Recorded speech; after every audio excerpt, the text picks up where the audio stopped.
harka fuunee hashamaa hordoftootaa fi dhaggeeffattoota keenya odeeffannoo gaggabaabduu qabannee isiniif dhiyaannee jirra. Hamma xumuraatti nu faana turaa affeerraa keenya namoonni YouTube kanaaf haaraa taatan subscribe gochuun maatii YouTube keenya akka taatan isin jecha akkasuma like share gochuun jajjabeessan dhaamsa keenya gara odeeffannoo keenya har'aatti isin dabarsina.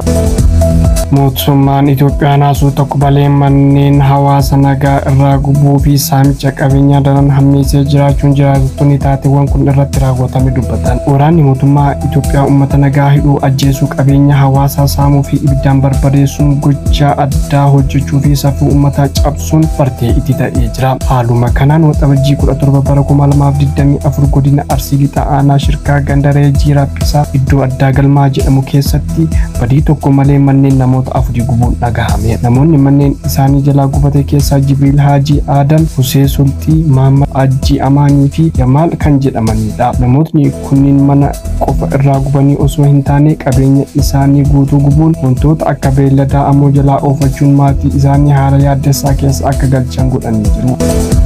Wallaggaa Lixaa aanaa Yoobduu irraa miseensi poolisii humna addaa Oromiyaa tokko meeshaa guutuun wajjin waraana bilisummaa Oromootti makamuun dhahame. Miseensi poolisii humna addaa Oromiyaa tokko kaleessa waxabajjii 19 bara 2024 godina Wallaggaa Lixaa aanaa Yoobduu magaalaa Yoobduu irraa qawwee fi hidhannoo guutuu wajjin waraana bilisummaa Oromootti harka kennatee jira. Miseensi poolisii kun qawwee AKM tokkoo fi rasaasa 90 hidhannoo waliin mooricha keessaa ba'uun waraana bilisummaa Oromoo bira gahee jira. Waraanni mootummaa Itoophiyaa ofii lamaanii walitti bu'uun dhagahamee jira. Godina Wallaggaa Lixaa aanaa Jaarsoo keessatti waraanni mootummaa ofii lamaanii walitti bu'uun waraana wal irraa ajjeesuun dhagahame. Haaluma kanaan gaafa guyyaa waxabajjii 19 bara 2024 waraanni mootummaa Itoophiyaa walitti dhukaasuun loltoota 2 battalumatti yoo du'an 7 immoo madaa'uun hospitaala Najjootti wal'aanamaa jiraachuu keessa beektonni dubbatan. Sababa waldhabdee isaanii hanga ammaa wanti beekame hin jiru.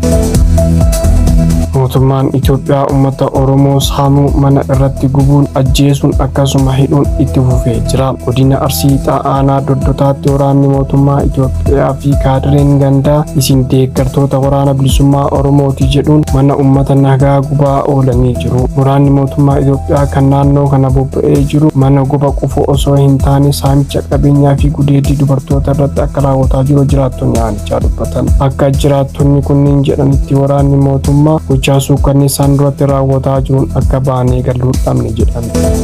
Egaa dhaggeeffattootaa fi hordoftoota keenya odeeffannoo keenya gabaabduu guyyaa har'aa kan maangolamnee jirra. Odeeffannoo keenya biraatiin hamma walitti deebinutti nagaan turaa isin jecha namoonni YouTube kanaaf haaraa taatan yookaan subscribe hin godhin subscribe gochuun maatii YouTube keenya akka taatan like share gochuun jajjabeessan dhaamsa keenya waan nu dhaggeeffataniif galatooma.